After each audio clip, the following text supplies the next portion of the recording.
Welcome to the Real Board Loft. I'm Trip Foreman. We have Brett Barley with us, and we are on the set for Under the Glass Season 2. And today we are looking at the Slater Designs FRK Plus. Brett, take it away. FRK Plus from Slater Designs. This is a 5.8 by 18.5 by 2 3/8, 26.1 liters. So it says. Okay. Little disclaimer. I feel like it's not 26. It doesn't feel like 26. And so that's like what, paddling it, sitting on paddling it, surfing it? Riding it. So volume-wise, I don't know. It's 18.5, which is narrower than what I normally ride. Okay. So maybe what I felt was a little bit of that, but just paddling it overall, okay, whether out into the lineup or into a wave, feeling it under my arm, 18.5 is pretty narrow. But in saying all that, even though it came in to me feeling a little small, right, the board rides really good. Okay. The reason that we went with the 5.8 at 26 liters is because the volume matched what my other boards are. And then when you step up to the 5.9, it was 28.2 liters. And it was almost 18 3/4. So it was a little big. So I was more worried about going too big than too small. For our sake, trying to do airs, trying to push, like this is a performance shortboard. It's got a really pulled in tail, squash tail, but it's very narrow block back here. So I want to be able to surf how I surf. And if I have a board that's a little too big, that's harder. That makes sense. So the board went insane. In saying all that, I really wish there was something in between. I ride 26 liters to 27.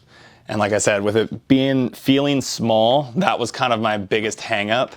Pumping down the line, setting my rail and turns and stuff.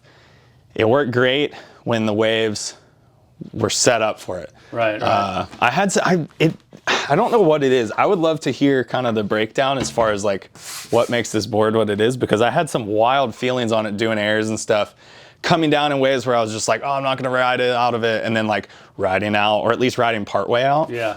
I would say feeling it under my arm, hopping on it and paddling out, I just had like this negative idea of what it would be, and I was really surprised. So I'll let Trip break down the details of. I mean, I was surprised to see, especially in the target of this board, right? Like high performance, everyday, like kind of high performance shortboarding, that they would leave a 2 liter gap. Yeah, I would say that's like prime, if it's not the absolute prime, it would probably be one off the prime of like what sizes and like kind of where they should be for that market. Yeah, it was weird to have like a missing between 26 and 28. Yeah, that's a for anyone, I'm 5'9", 163 pounds.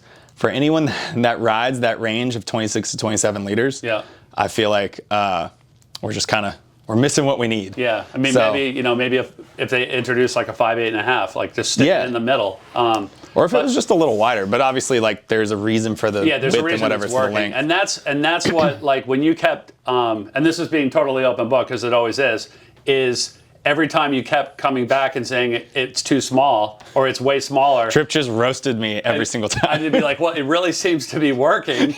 Because, for the mere mortals out there that are watching this, like when a board's too small for you, like all of a sudden the performance goes down the drain. When Brett, the board's too small, all of a sudden he starts blowing up these huge airs and like sticking everything. And I gotta say, like out of the clips that were coming out of this run of boards, all the boards. This series, like the second series is Under the Glass, like this one like had a lot of the most like electric, like amplified clips. And people were like, whoa, what is he riding? And that's why even the very first day I rode it, it was pretty windy and it actually held up in the wind fine.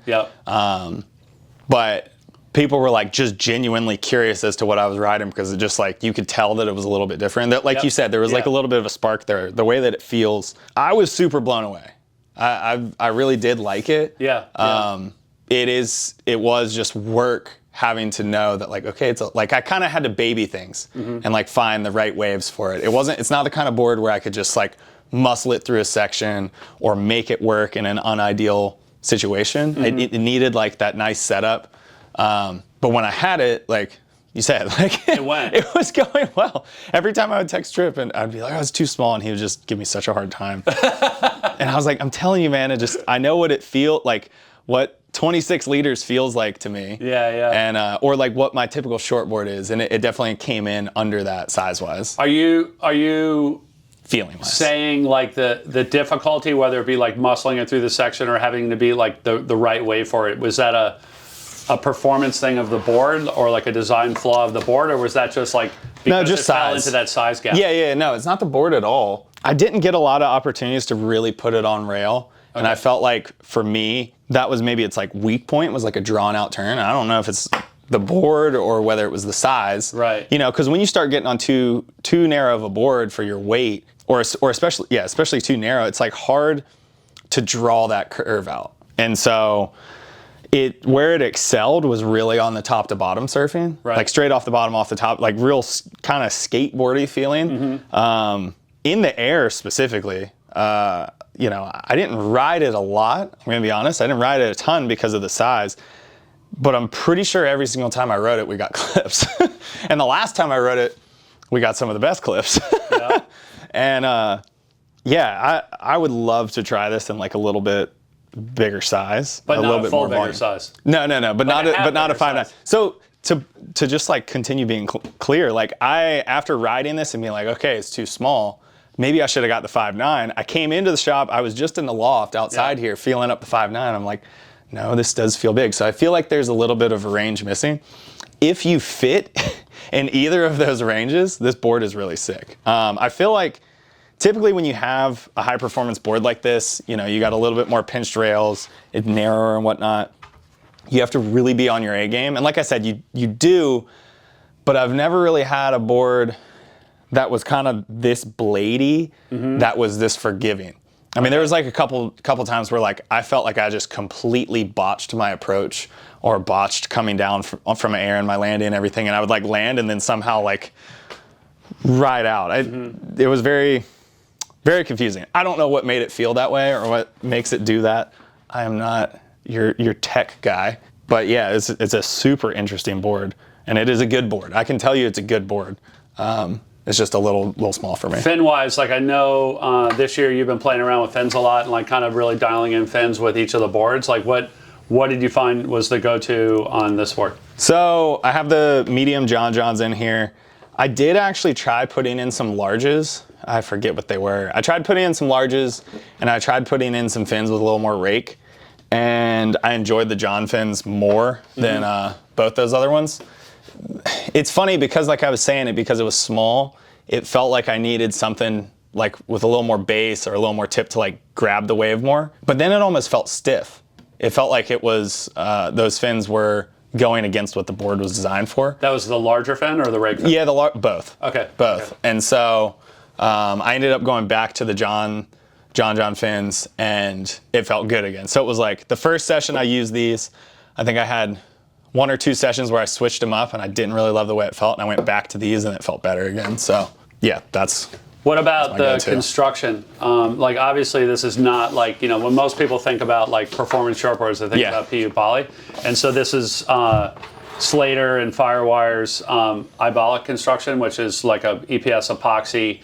It's construction made to be a little bit more durable on the deck, but also to have like a noticeable amount of like kind of spring. Yep. Out of the turns, like and kind of load and release out of the turns. How'd that feel? Yeah, and so I think that's where like I loved it off the lip doing airs and stuff, is like setting up for it. The moment I would like hit it, it had so much pop. You would feel that spraying off of it. And even just in like the bottom turn to come off the top, it had, I mean, that's just, it was springy, like you said. Yeah. I'm like, I was trying to think of another adjective, but that's just like the best way to describe it, I guess. You know, in comparison to other stringerless boards like this that I've ridden, it was kind of like, to me, par for the course as far as what to expect.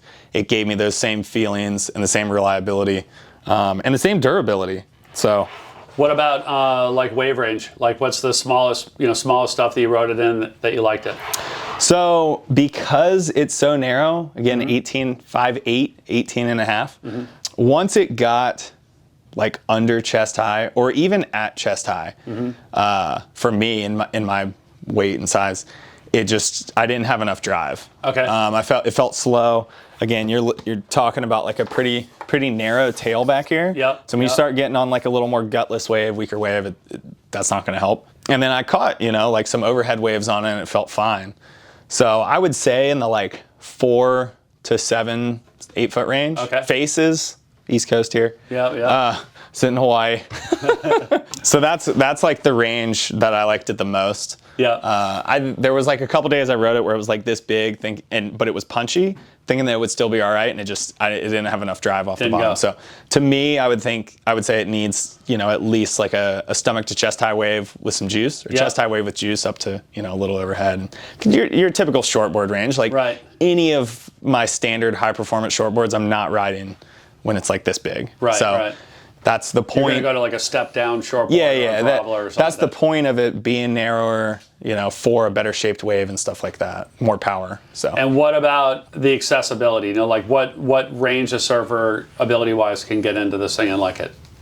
I would say at least intermediate. I wouldn't suggest a beginner hop on one of these. Right. Again, because of how narrow it is and it being like high performance driven. I think it's kind of hard to say, because if it did fit me a little bit better, maybe my outlook would be different on that, but I think that this type of board is generally designed around intermediate and more advanced surfers. That's the point. As you refine your ability and your equipment has to refine with it, and you get more dialed into what you can ride and push in better waves. So. Right. Awesome, Brett. Well, hey, thank you so much for sharing the feedback on the Slater Designs FRK Plus. Kelly, if you're listening, we need a 5, 8.5. If anybody out there has any questions on the FRK Plus or any of the other Slater boards, or would like to put in an order for one, you can always reach us at the shop, 252-987-6000, or look us up online, realwatersports.com/surfing. Thanks for tuning in.